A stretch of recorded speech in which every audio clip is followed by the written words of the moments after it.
Hi everyone, in this session we are discussing class 4 and miscellaneous antiarrhythmic drugs. According to Vaughan Williams classification, class 4 drugs include the calcium channel blockers. These drugs block the calcium channels that are responsible for depolarization of SA node and AV node. Blocking these channels result in lower sinus rate and slower conduction through the AV node.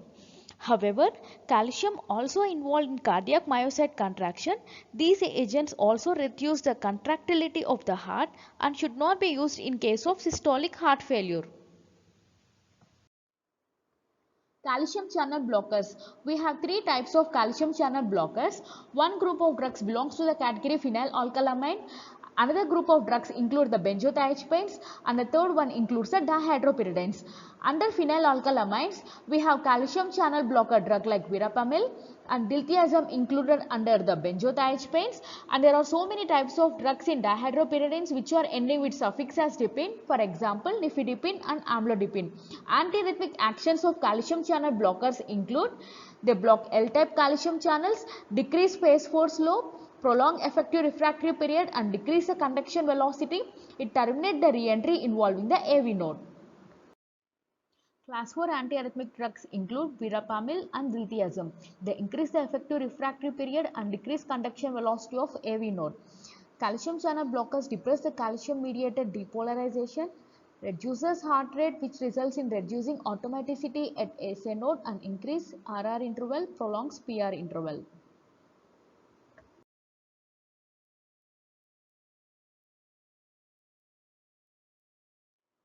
Coming to the drug verapamil. They block the L-type of calcium channels. In our body, there are different types of calcium channels like L-type, T-type and P by Q-type. This particular L-type of calcium channels are present in two different locations. The first important location is the cardiac muscle where they are responsible for phase 2 depolarization, and second location is the smooth muscle where they are responsible for the smooth muscle contraction. This verapamil, which blocks the L-type of calcium channels, they inhibit the activity of SA node, AV node and inhibit the coronary artery which result in the vasodilation. This verapamil has no direct action on the smooth muscle. The dosage of the verapamil is 40 to 120 mg, can be given TID or QID. IV verapamil dosage is 5 to 10 mg, can be given over 2 to 3 minutes and can be repeated if necessary after 30 minutes. Verapamil is drug of choice for rapid conversion of paroxysmal supraventricular tachycardia to sinus rhythm. Oral bioavailability is 20% and half-life is 7 hours. They reduce the ventricular rate in patients with atrial fibrillation and flutter, used in case of re-entrant AV nodal arrhythmias. IV verapamil is absolutely contraindicated in patients on beta blockers, quinidine and disopyramide. Verapamil is also contraindicated in case of paroxysmal supraventricular tachycardia associated with hypotension. Next drug, diltiazem. Action similar to the verapamil. Bradycardia and depression in cardiac contractility is less marked. So, for rapid control of heart rate, diltiazem is preferred over the verapamil. IV dosage is 5 to 15 mg and the oral diltiazem dosage is 30 to 90 mg, can be given TID or QID, used in case of hypertension, angina and arrhythmias. T half is 3 to 9 hours and bioavailability is 40%. Till now we have discussed class 4 antiarrhythmic drugs. Let us discuss about the miscellaneous drugs used in case of arrhythmias. Miscellaneous drugs include adenosine, digoxin, ivabradine, ranolazine, vernethalant, magnesium, potassium and atropine. The first drug, adenosine. It is a purine nucleoside. It slows the AV conduction time, interrupts the re-entry pathways and can restore the normal sinus rhythm in patients with paroxysmal supraventricular tachycardia, including PSPT associated with Wolff-Parkinson-White syndrome. Here is an example of unknown supraventricular tachycardia, and this is the point where exactly the adenosine is given. Here comes one point where the tachyarrhythmias terminate, and for about 2 seconds there will be no electrical activity in the heart, and after 2 seconds there will be appearance of the sinus P waves, which indicates the sinus node recover from the overdrive expression caused by the arrhythmias, and later after 1 second there will be appearance of the sinus P waves which indicate the AV node recovers. And this is how the arrhythmias has terminated and patient is back in sinus. Half-life of adenosine is 10 seconds. It opens potassium and inhibits calcium channels. It inhibits the AV nodal conduction, which result in increased effective refractory period. Drug of choice for supraventricular tachycardia.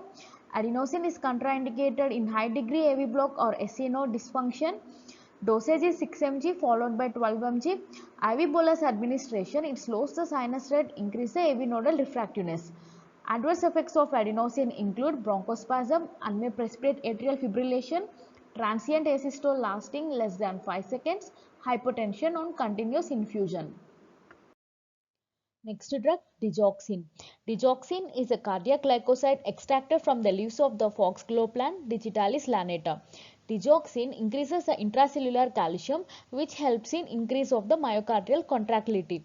Digoxin enhances the vagal tone of the heart, which helps in increasing the AV node refractory period and decrease the AV node conduction velocity.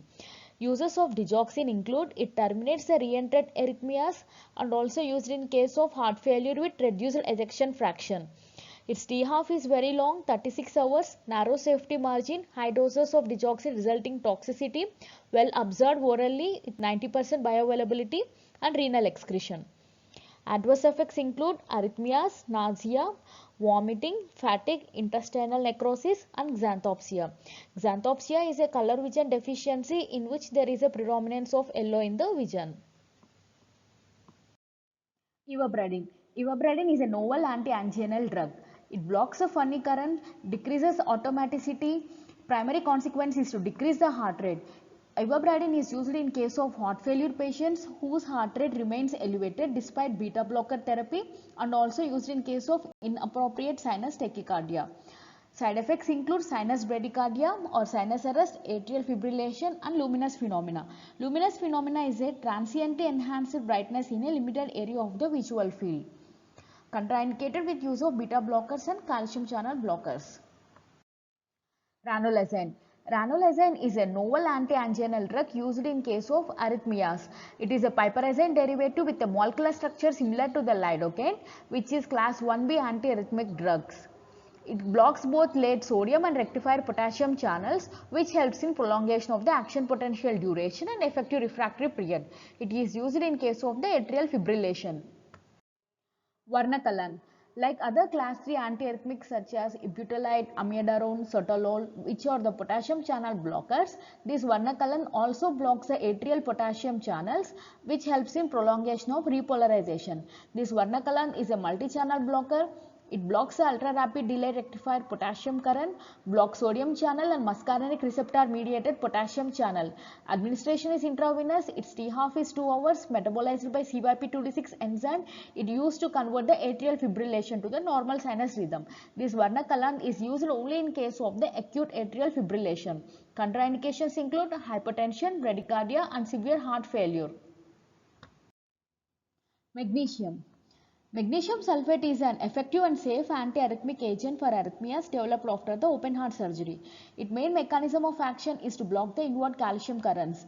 Uses include the Torsades de Pointes, arrhythmias related to digitalis intoxication, quinidine. The dosage of Maxelf is 2 to 4 grams given slow IV over 15 to 20 minutes. Potassium. The basic cardiac effects of potassium administration include diminution in atomicity, reduction in conduction velocity and prolongation of refractory period. The hypokalemia and hyperkalemia conditions lead to the arrhythmias. Correction of hypokalemia, hypoxia and acid-base disturbances often restores the sinus rhythm without use of antiarrhythmic drugs. Atropine. Atropine, which is anticholinergic and antimuscarinic, blocks the effects of vagal stimulation. It is used in case of symptomatic sinus bradycardia, which results in increased heart rate. It is also used in treatment of second and third degree heart block. Side effects of atropine include tachyarrhythmias, urinary retention, dry mouth, blurred vision and confusion. Isoprenaline, which is also an anticholinergic and antimuscarinic, has action similar to the atropine. So, it is also used in case of the symptomatic sinus bradycardia. Edrophonium, which is a short-acting cholinesterase inhibitor, which is widely used for diagnosis of myasthenia gravis, is also used for treatment of supraventricular arrhythmias. Thank you. Like, share and subscribe our pharmacology shorts.